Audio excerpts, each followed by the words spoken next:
বাজারে যেমন সবজির দামও বেশি তেমন মাছের দামও অনেক বেশি। তো বর্তমানে কিন্তু বাজারে কোনো সবজিই নাই, যে সবজি কিনতে যাই ওই সবজি ১০০ টাকার নিচে কোনো সবজিই নাই।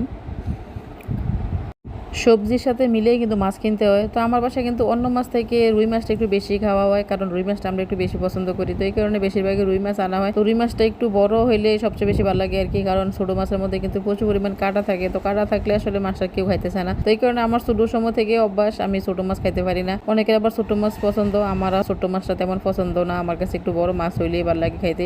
তো আজকের মাছটি অনেক টাটকা ছিল, তারপরে একটু বড় বড় আছিল। যেদিন বাজারে মাছ কিনতে যাই ওদিনকে আমার আগে থেকে কোয়া থাকে ছোটো মাছ কিন্তু বাসায় আনবা না। তো আমার জামাই আবার ছোটো মাছটা খাইতে পছন্দ করে, যেমন দেশীয় ছোটো ছোটো মাছগুলো আছে ওই মাছটি আবার অনেক পছন্দ করে, কিন্তু আমার কাছে কাটতে তারপরে খাইতেও খারাপ লাগে। তো এই কারণে আমি আনতেও দিই না বাসায় মাছ। ছোটো মাছ যেমন কাটতে ঝামেলা তেমন খাইতেও ঝামেলা। তো আমি একা যেহেতু মানুষ, এই কারণে আসলে ছোটো মাছটা বেশি একটা আনি না, কারণ ছোটো মাছ কাটতে কিন্তু অনেক সময় দরকার, আর একা একা এত মাছ কাটতে কাটতে কিন্তু মাছ নরম হয়ে যায়। তো এই কারণে বেশিরভাগই বড় মাছটা আনি, যাতে তাড়াহুড়ো করে কাটতে পারি, বেশিক্ষণ সময় না লাগে। তো মাছ কাটাও শেষ হয়ে গেছে। আজকে আমি সিম দিয়ে মাছ রান্না করবো। তো সিম কিন্তু বাজারে অনেক দাম। এই সিমটি যখন আনছিল তখন কিন্তু সিমের দাম আনছিল 200 থেকে 250 টাকার মতো ছিল। এই সিম বরবটি ছিল 100 টাকা করে, করলা 100 টাকা করে। যেই সবজি ধরতে যায় ওই সবজি 100 টাকার নিচে কোনো সবজি নাই। সব সবজির দামে আকাশ ছোঁয়া। আমার মাছ কাটাও শেষ হয়ে গেছে, সবজি কাটাও শেষ হয়ে গেছে। তো মাছটি আমি ভাজিও নিয়েছিলাম, আর এখন হইলো চুলার মধ্যে ফ্রাই প্যান বসাই দিলাম। বসাই তারপরে যেই তেল দিয়ে মাছ ভাজিলাম ওই তেল, তারপর আরেকটু তেল দিয়ে হইলো পেঁয়াজ দিয়ে দিলাম। পেঁয়াজ দিয়ে আদা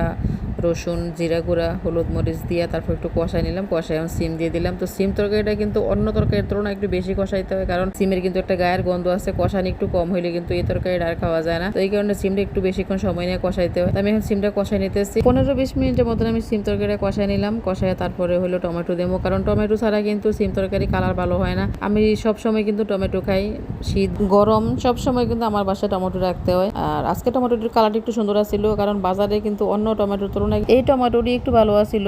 সব দোকানের মাল আসলে একরকম হয় না, এক এক দোকানেরটা এক এক রকম হয়। যেটার একটু কালার সুন্দর এটার একটু দাম বেশি, যেটার একটু কালার হালকা এটার একটু দাম কম আর কি।